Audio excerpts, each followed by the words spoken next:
Hey everybody, hey, welcome to this latest episode of Movies Merica, spoiler warning. And as always, I am your humble host, Van Ebert. And congratulations everyone. It is almost the weekend there for you traditional 8 to 5ers, Monday through Friday workers there. So it is almost the weekend here. It's Thirsty Thursday, it's pre-Friday, whatever you want to call this right here, okay? But main point is that you are here. And if you're here right now, you are here live with Movies Merica, spoiler warning. And I point that out because we have live chat available for you guys via Rumble or YouTube as we talk about some Footloose. All right. You know, not the remake. No, the original, the OG from 1984 there. But before we get into that too far, first, this.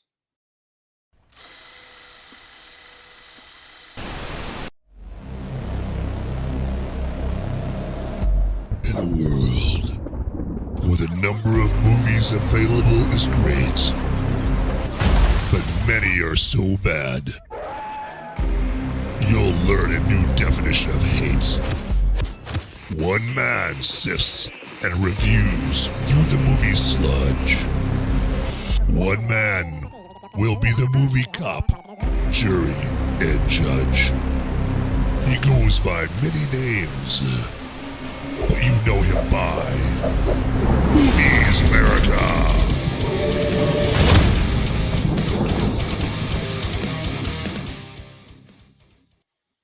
All right, everybody. So just right out the gate here from the jump, I'm going to let you know that this is going to be a shorter episode of Movies Merica, spoiler warning. It's going to be a lot less structured, but a lot shorter here because you may have seen on my post for this particular episode on X and Facebook and other platforms that I did recently have a spill down some stairs, and I did bust up my foot here pretty good. And so I am going to try to not stay away from elevating said foot above my heart here and keeping it elevated and iced down longer than I need to here. But I did want to do a show. I did want to do a show here tonight. And so because of that very same foot I'm talking about here, I was inspired to do a particular movie called Footloose. Okay, there you go. So it came down between Footloose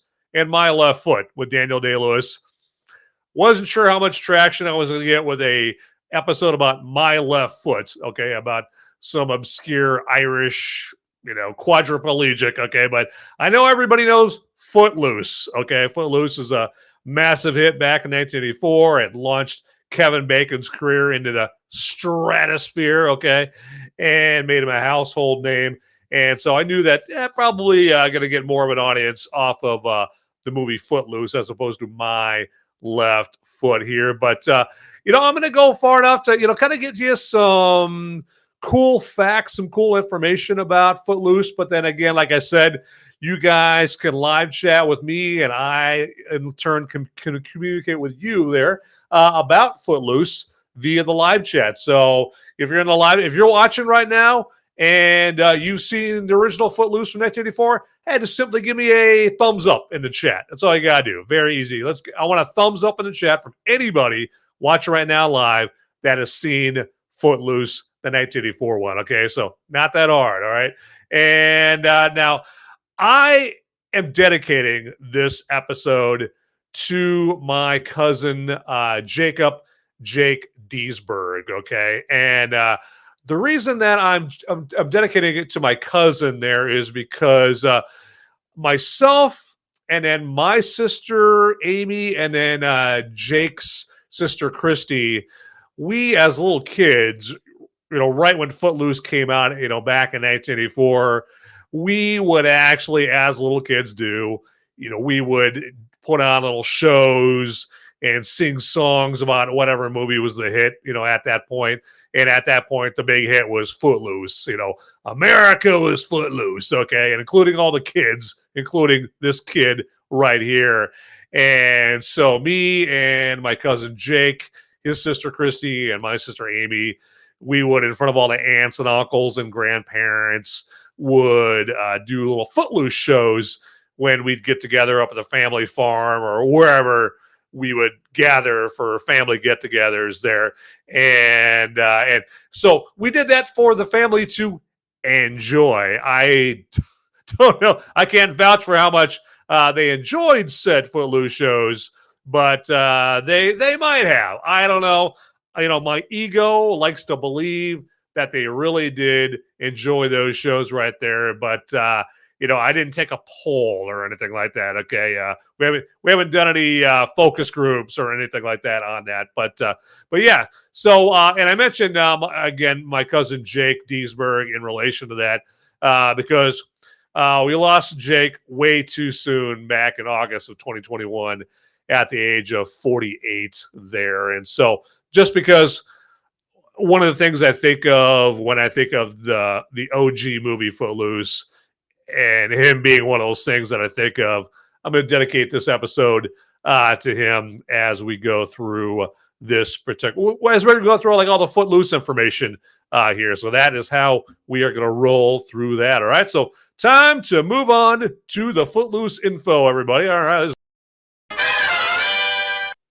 Okay. So did you know that the first dancing scene in Footloose isn't until like 25 minutes into the movie? I think even maybe as far as 30 minutes there. So the filmmakers of the original Footloose made the decision to have those dancing feet that you see in the opening credits right there, because they're like, okay, this is a musical movie, right? This is a kind of a musical, right? It's a movie with a lot of dancing. It's not straight up a musical because no one busts out into song or anything like that in this movie, right? But there's a lot of dancing into it, so it's kind of a musical, right? But because it's marketed and advertised as a dancing movie, and there's not any dancing like 25, 30 minutes into it, they're like, okay, we better put some dancing, pretty quickly into the movie. So they were like, hey, what's quicker into the movie? What's sooner into the movie, if I'm saying that right, than the opening credits, okay? So that's why you got the feet, the dancing feet, the ones with the canned heat in the feet during the opening credits right there with Kenny Loggins' Footloose playing right there. And just to let you know, the dancer with the gold shoes during the opening credits is none other than Kenny Loggins, all right? And then also, Tom Cruise, Rob Lowe, and John Travolta were a few actors that were picked to play Kevin Bacon's part, Ren McCormack, right? But Cruise couldn't do it because he was doing all the right moves. Rob Lowe actually signed on. He was going to do the character of Ren, but he got injured somehow. I can't remember, like injured his ankle or something like that. I can relate, apparently. And so he had to bow out of Footloose. And then Travolta just straight up passed. I don't know if he was like, I've already done Saturday Night Fever. I've already done Grease. That year he did Staying Alive. I mean, he's been doing all these dancing movies right there. So maybe he just didn't want to get typecast or something like that. Plus, I think he did the movie Perfect during this time too. But I think that was more about fitness and like doing like dance fitness and all that stuff right there. But yeah, some big names were signed on to play Ren. Tom Cruise, Rob Lowe, John Travolta. Okay. And then another thing, and this is all about John Lithgow's Reverend Shaw character, when I think it's kind of towards the end of the movie when Ren is over at Reverend Shaw's house there, and they're sitting at the kitchen table, and I think they're having a heart-to-heart talk. They're just trying to understand each other. And Reverend Shaw, he busts out a picture of his deceased son, and the son is the character that you never meet in the movie because his character died years before the plot that we know of the movie Footloose. He died along with some other kids when they were coming back from dancing and partying, and they were driving drunk, and they crashed into a truck, or the truck crashed into them and killed them all. And so Reverend Shaw's son was one of those kids that were killed. And so when Ren and Reverend Shaw are having this heart-to-heart talk at the kitchen table, then Reverend Shaw, takes out a picture of his son, hands it to Ren for Ren to, to check out. And that picture that John Lithgow used for that scene actually was a picture of his real life son there. So, and as he said, that just added some extra emotional heft to the scene, because no parent ever wants to think about the prospect of losing their son, right? And so he thought that would add some emotion for his character there for that particular scene. I would say he's right, using a real picture, or using a picture of his real life son there. So, all right, hey, I'm going to get a little tug off this bad boy here, because I'm getting a little parched here during this show. And hey, that's just a reminder that, hey, while you're watching a little Movies Merica spoiler warning, hey, it's your time to kick back, relax, and down whatever you're drinking on right now. So to that point,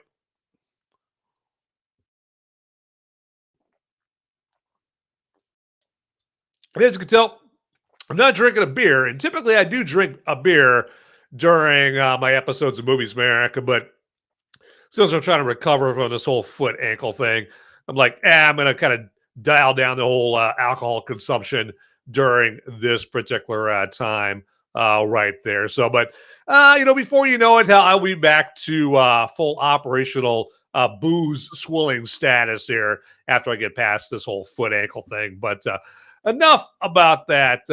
Let's move on with some more Footloose fun facts.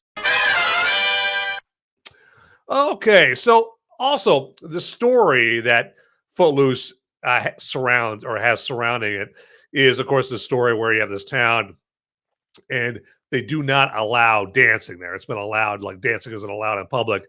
And that story is actually based on the city of Elmore City, Oklahoma. And when the producers and the filmmakers for this movie found out about Elmore City and them outlawing dancing, then they quickly found out actually Elmore City, Oklahoma isn't the only town in America that has this antiquated law where you can't dance in public. Okay, there's towns all over the country that are like that, and so they're like just flabbergasted, like, what are you talking about over here? How are you not allowed to dance over here? That is just nuts here from what they could tell there, and that makes sense right there. So it's just like one of those things. And now the town that took place, or the town that was used for Facebook here, and it was not that Elmore City, Oklahoma. It actually took place in Beaumont, Utah.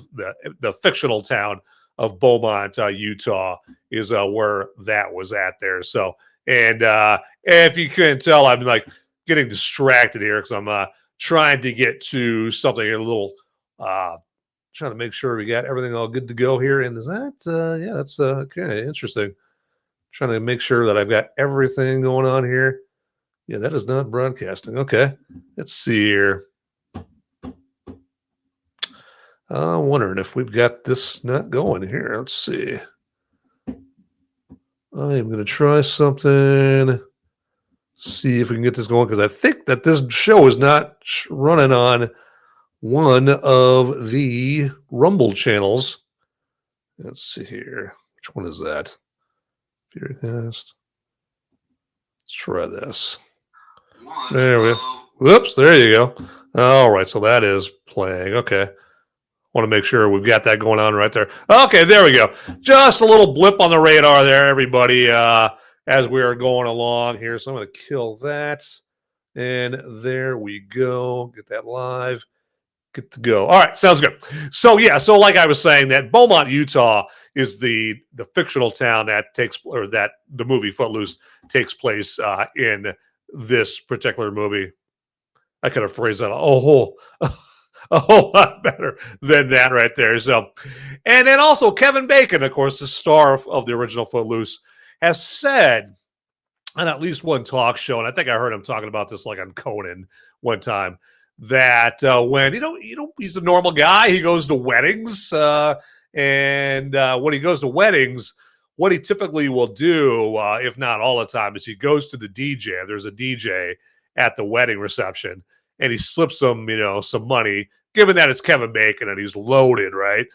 He probably slips him, a pretty good amount of money to not play Footloose, because whenever he goes out somewhere and there's a DJ, he finds that people always request Footloose to get played by the DJ because they want Kevin Bacon, since they know Kevin Bacon's there, to dance to Footloose.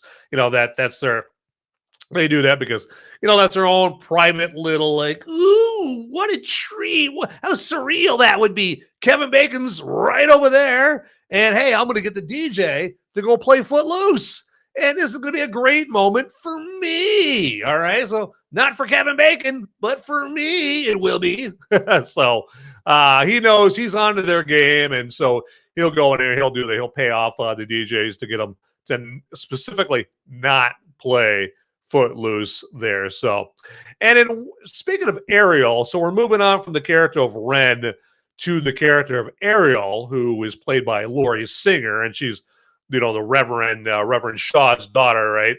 And again, like I just mentioned, she ultimately was played by Laurie Singer, but that role got offered to a whole bevy of actresses that you would recognize from the early 80s here. But really, I guess the most famous story of an actress that turned it down actually was Daryl Hannah. And Daryl Hannah turned it down because she wanted to instead play the mermaid in Splash. So the mermaid Madison in the movie Splash. And so so after Daryl Hannah turned it down and about 57 other actresses turned it down, Laurie Singer actually got the part right there. So I guess they can't actually say that, hey, Laurie, we wanted you the whole time behind 57 other actresses. So yeah, it's what a tough kind of a gig for Laurie Singer right there. But I'm guessing at this point she's probably just happy. Hey, she got the part, and just try to forget the fact that hey, you know what, she was like choice number 58.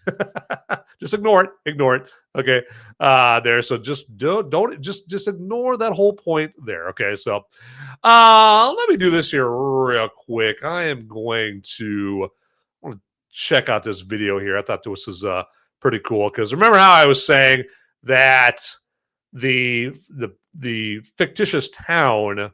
Let me get this over here all prepared. Fictitious town. All right. Yep, get that turned off. There we go. All right. Nice. Okay.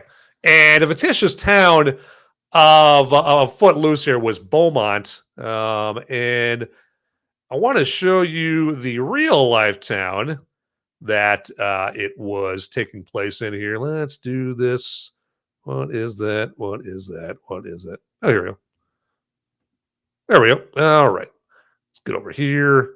I'm going to show you this real quick here. I thought it was kind of cool. It's something from the Today Show with Kevin Bacon here. So let's check this out. All right. Oop. There we go. What's going on, Basin High School? I'm gonna come. I gotta come. When Kevin Bacon announced live on Today that he would return to Payson High School in Utah for the first time in 40 years since shooting the iconic movie Footloose there, students went wild. Let's dance! We're gonna do it! This is awesome! Yes! And on a beautiful spring Saturday, the big day finally arrived. 2 years of hard work.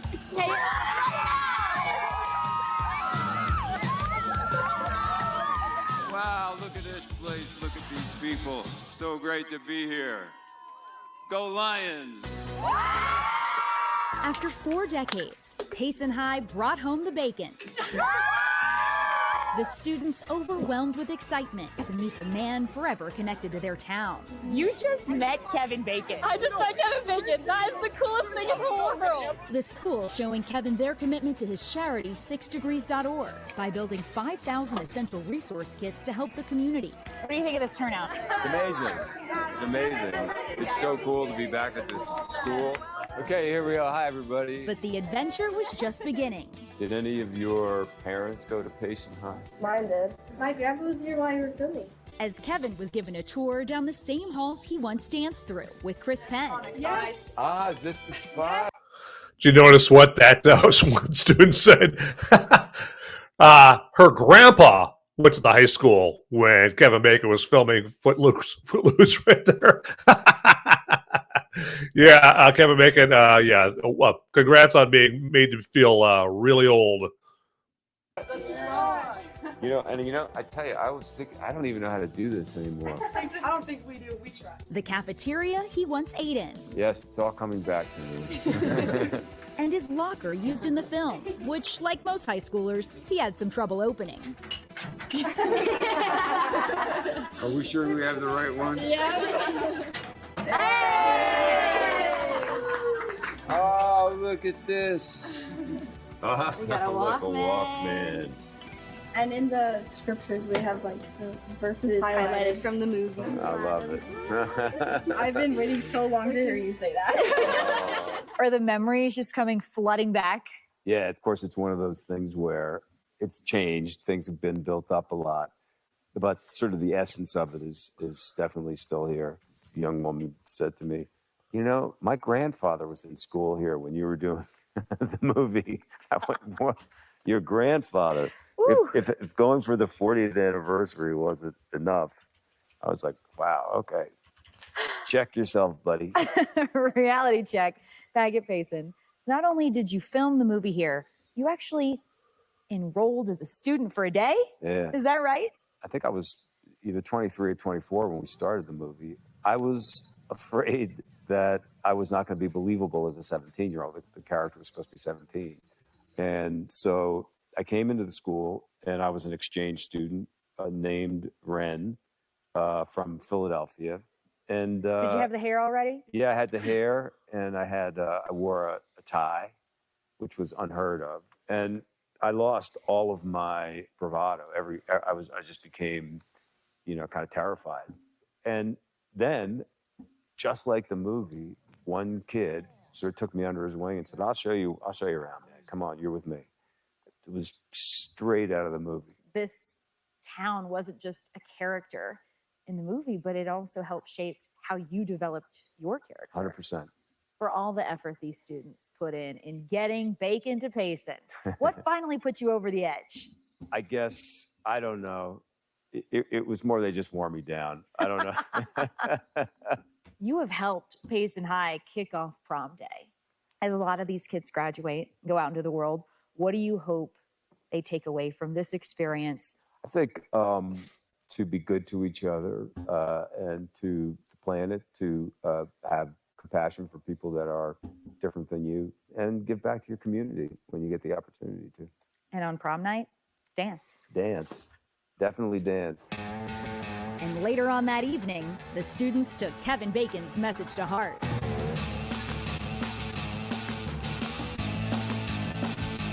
Let's dance! That's really cute. That was amazing. You love to see it, right? Yeah. And the student council at Payson, they did such an incredible.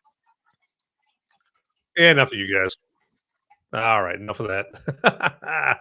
All right, so, but I thought it was kind of cool. Now, if the reports that I'm seeing here are accurate, here actually that high school that he went to there, that they've actually torn that down since then. So that went down when he was there at that high school. That report was from last year, 2024, of course, and so that was like 40th anniversary Footloose there. So it sounds like they got Kevin Bacon there just in time because, that high school building that they used to film Footloose in 1984 got torn down for a whole new building there. So kind of sad, that iconic high school building that was used to film Footloose, is gone now. But anyway, so I just wanted to show you guys that I got a kick out of that right there. But anyway, we're going to get out of that right there. And all right, we're going to move on here. We got more Footloose.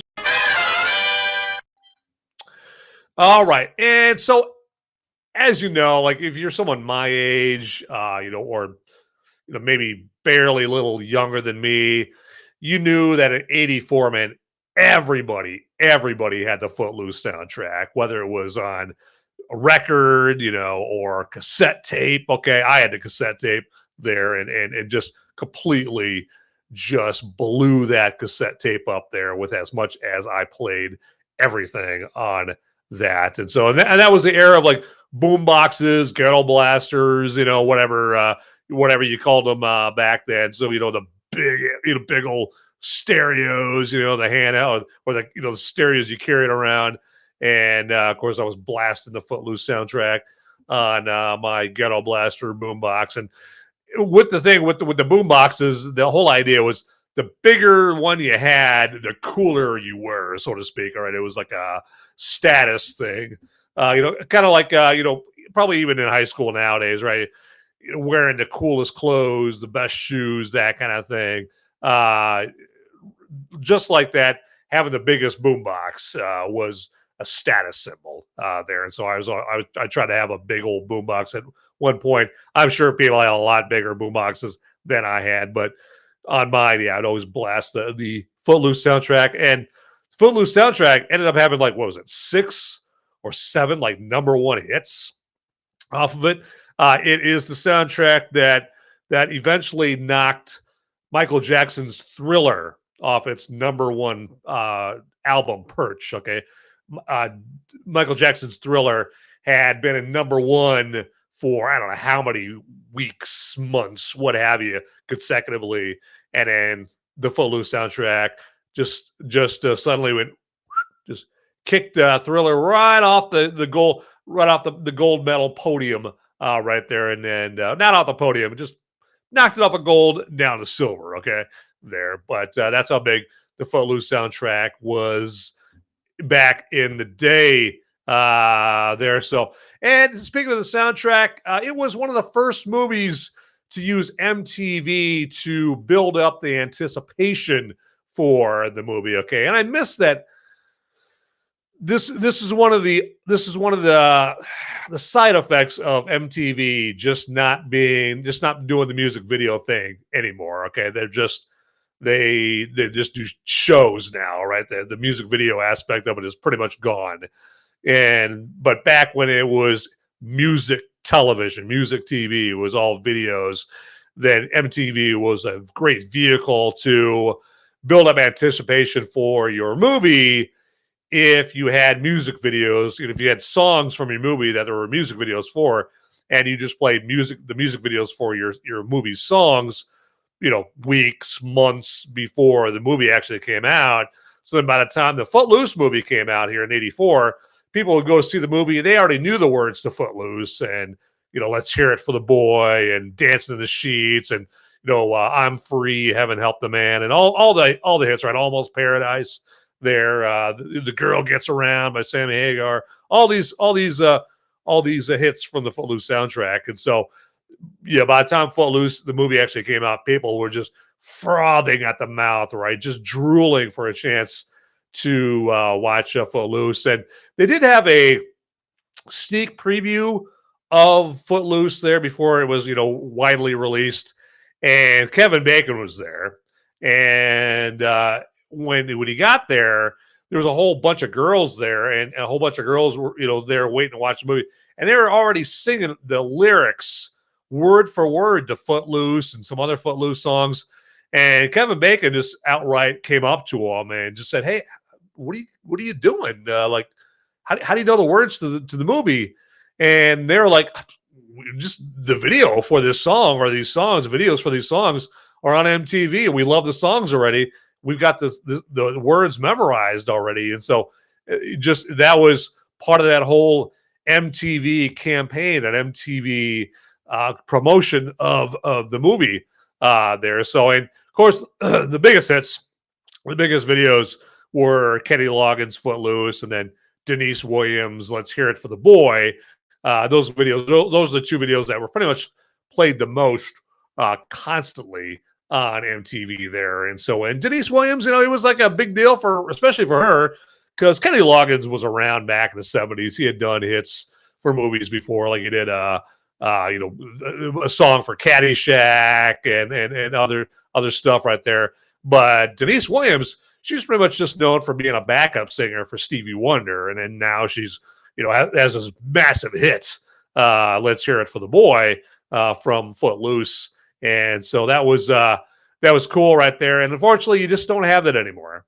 You don't have the MTV campaign building for movies anymore. So a perfect movie that would have worked for if MTV still played videos is when Top Gun Maverick came out, a few years ago there. So, and you can kind of do it still, like with YouTube. You can kind of do it, maybe TikTok as well, where you're gonna play the videos for music from the movies. But again, that's another sad fact is you don't have a whole lot of movies nowadays where they make it a point to have a whole slew of hit songs from the movie. Now, filmmakers that are already out in Hollywood right there, you could do well for yourself.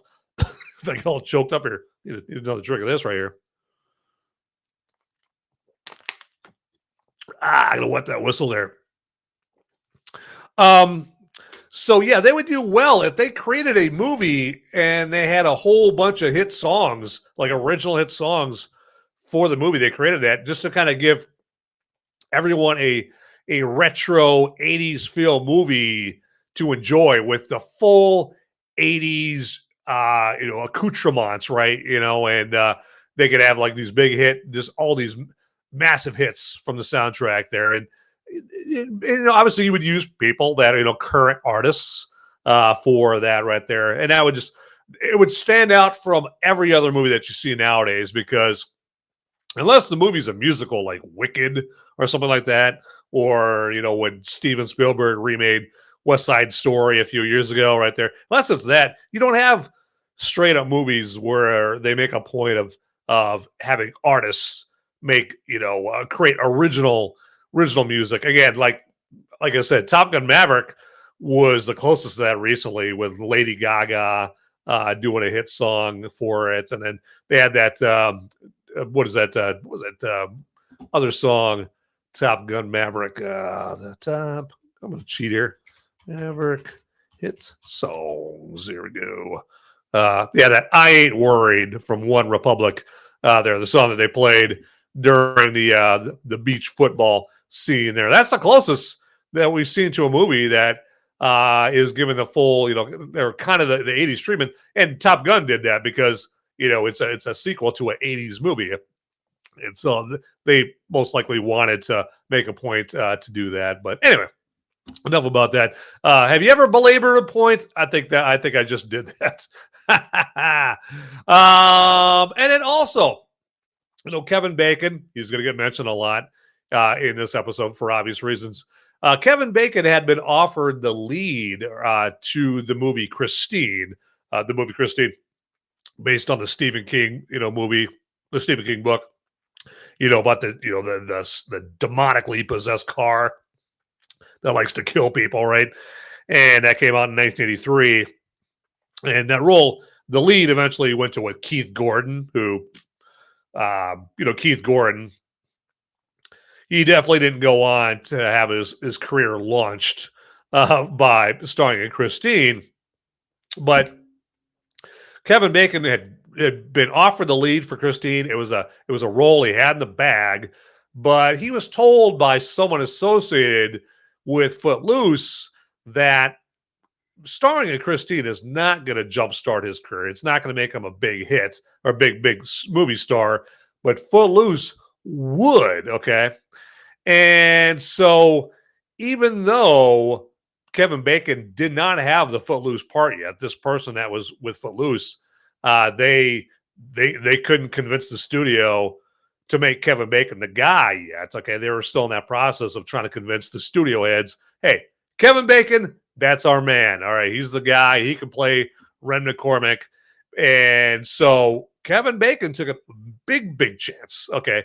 And he turned down a role that was offered to him that he had in the bag just to instead pick a part where he didn't know he had the part. As a matter of fact, he didn't have the part at that point.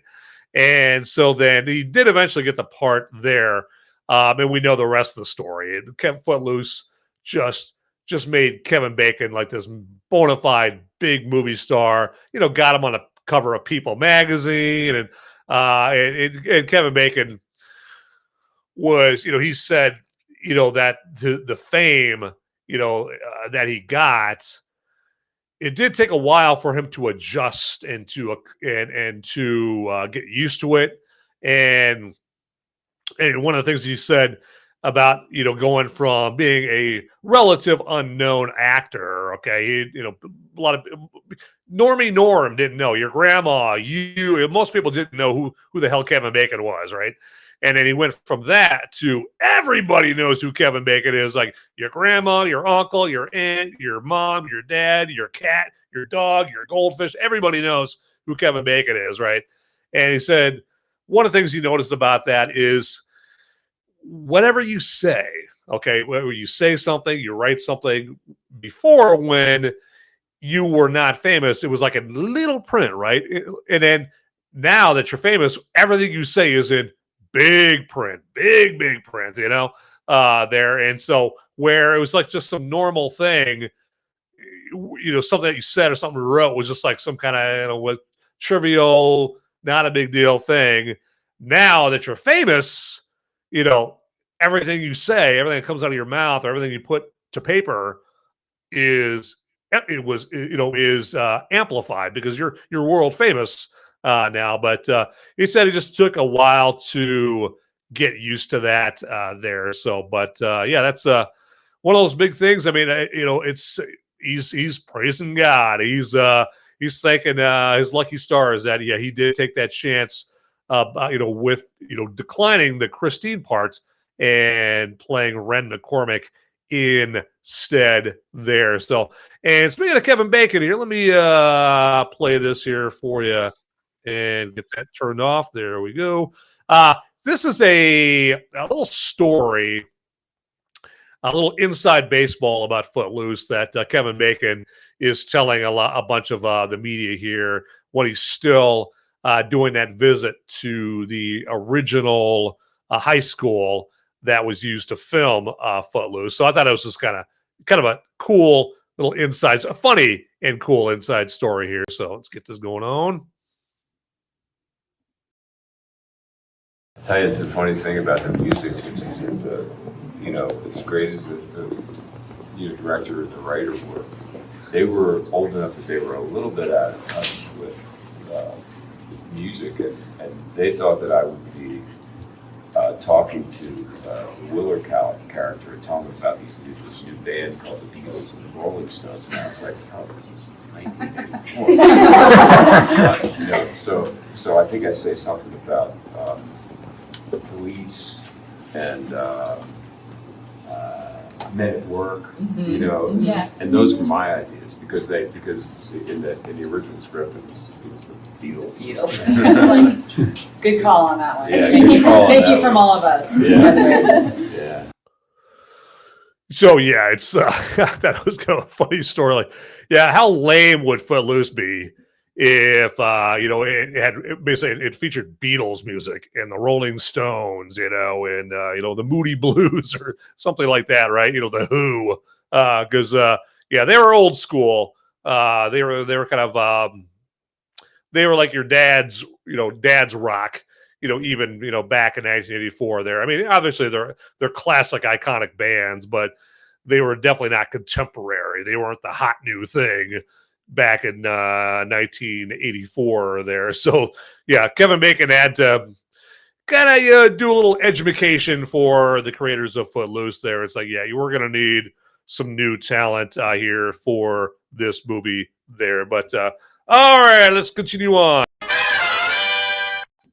Okay, we're getting near to the end of this episode. And like I said, this is going to be a very short episode compared to the typical Movies America spoiler warning episode here because of my bum foot that I'm trying to not, to keep de-elevated for too long right there. But one last thing I want to say about Footloose here is, Footloose is so iconic that other filmmakers mention it inside their works. Okay, like James Gunn really incorporated it into the first Guardians of the Galaxy movie there, where you got the scene where Peter Quill, aka Star-Lord, is reciting the plot to the movie Footloose to Zamora or Gamora or whatever her name is, Zoe Saldana's character in that,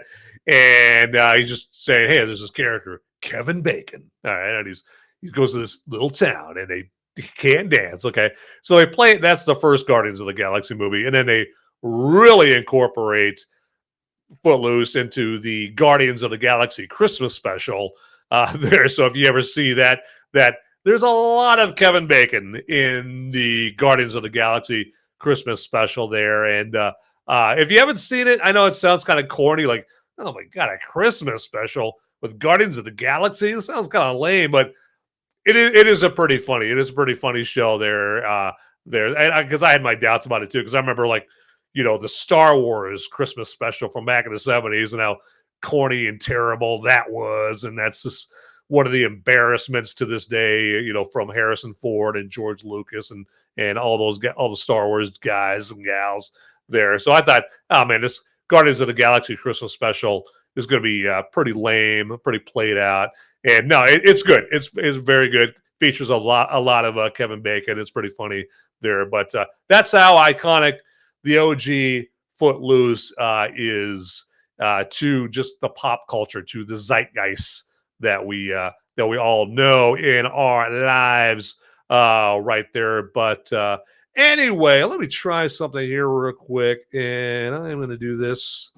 I want to make sure that we've got everything here, and I want to do something here. Hopefully when I click on this is not going to kill the stream. And let's see here. Let's do this. Checking one thing. Appreciate you guys being patient with me while I do some housekeeping here. And again, you guys can get in the live chat and talk to me about Footloose here. So, and let's do that. Okay, let's check that out right here. Let's do some account settings. Okay. Let's do that. And all right. That's all right. Well, we're getting too much into the weeds right there with that. But all right. Well, I appreciate you guys bearing with me here with this very abbreviated episode of Movies America spoiler warning. But I will be back. We'll be back to like a full operational power here this Sunday for my Movies America just the Movies America live show that I do on Sundays. And that's my spoiler-free review show, okay? And because tonight, the Thursday show, Movies America Spoiler Warning, just like the name of the show says, it's very spoilery. Now, I'm not worrying about spoilers with a 41-year-old movie like Footloose right there. If you haven't seen it by now, that's your own fault. If I mention any spoilers during the first part of this show, too bad. You had 41 years to see Footloose there, or unless you were born in the last 5 years or something like that, you don't really have a good excuse for not watching the OG Footloose. It should be a rite of passage for everybody, at least in America, right? So I don't know if you're living in Madagascar, if watching Footloose is necessarily a rite of passage there. So, but real quick, I just want to mention to you what the movie for next week is going to be. The movie that I will be spoiler-free reviewing on this Sunday on Movies America Live, and then what Movies America spoiler warning will be all about next week.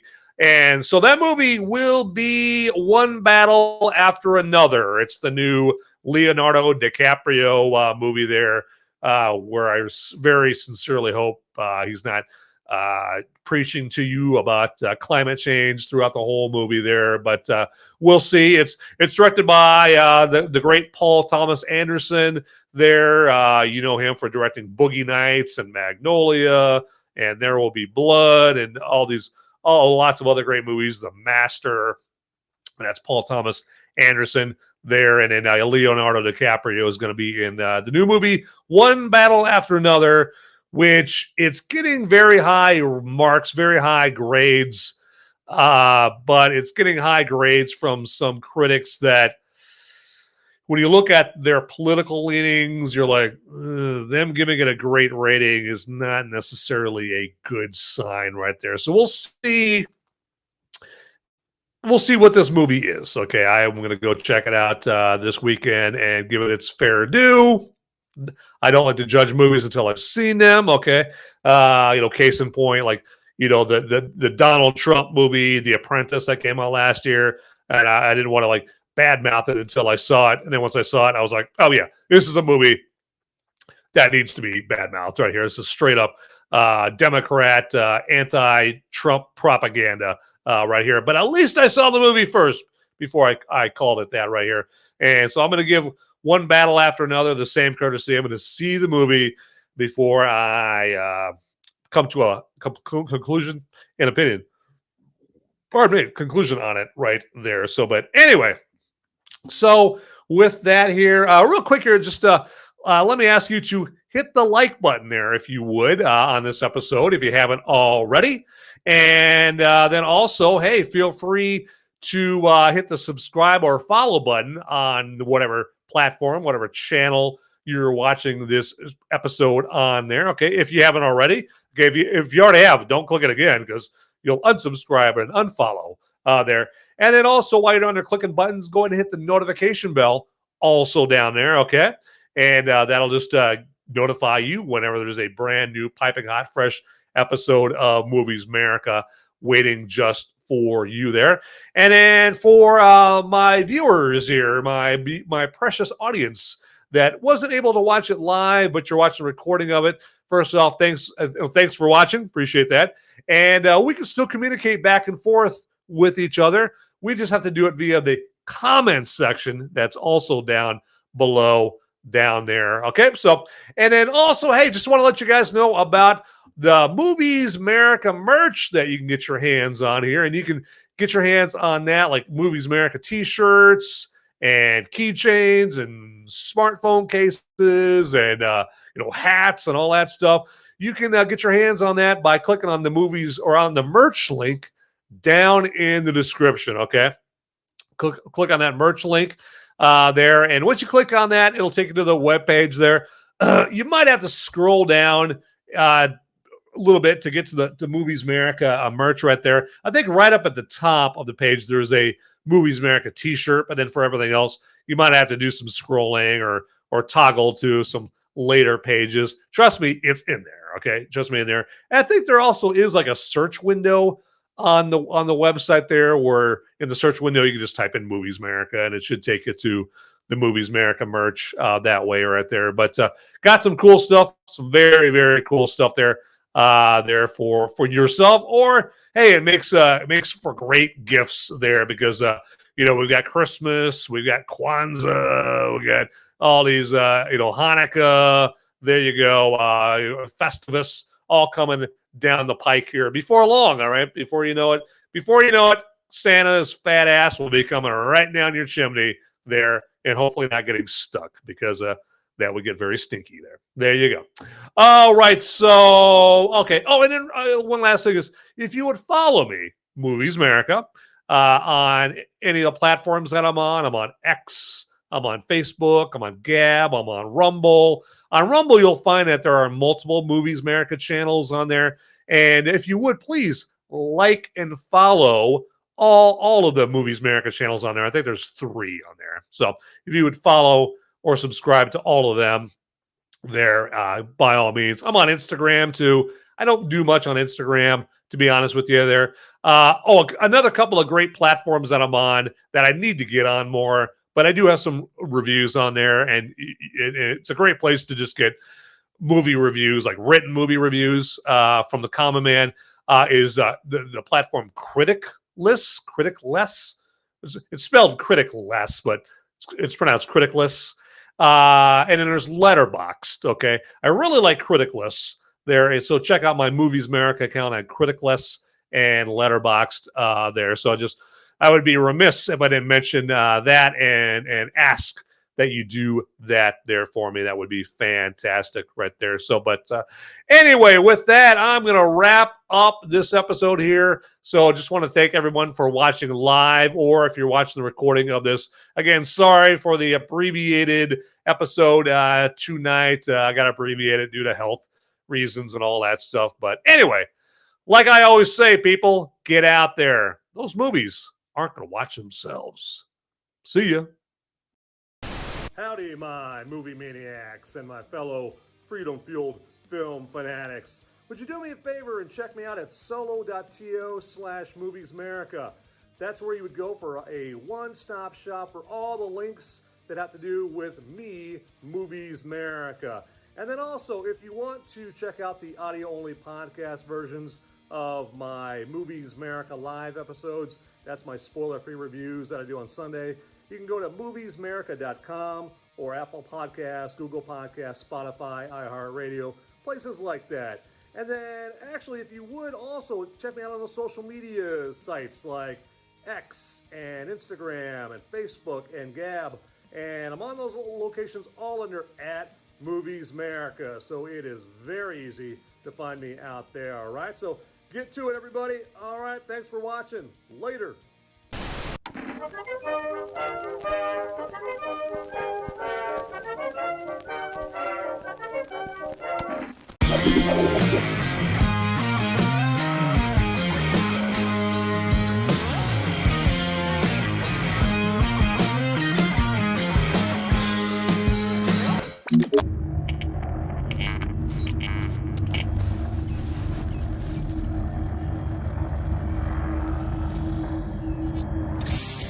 Hey guys, don't leave the video quite yet.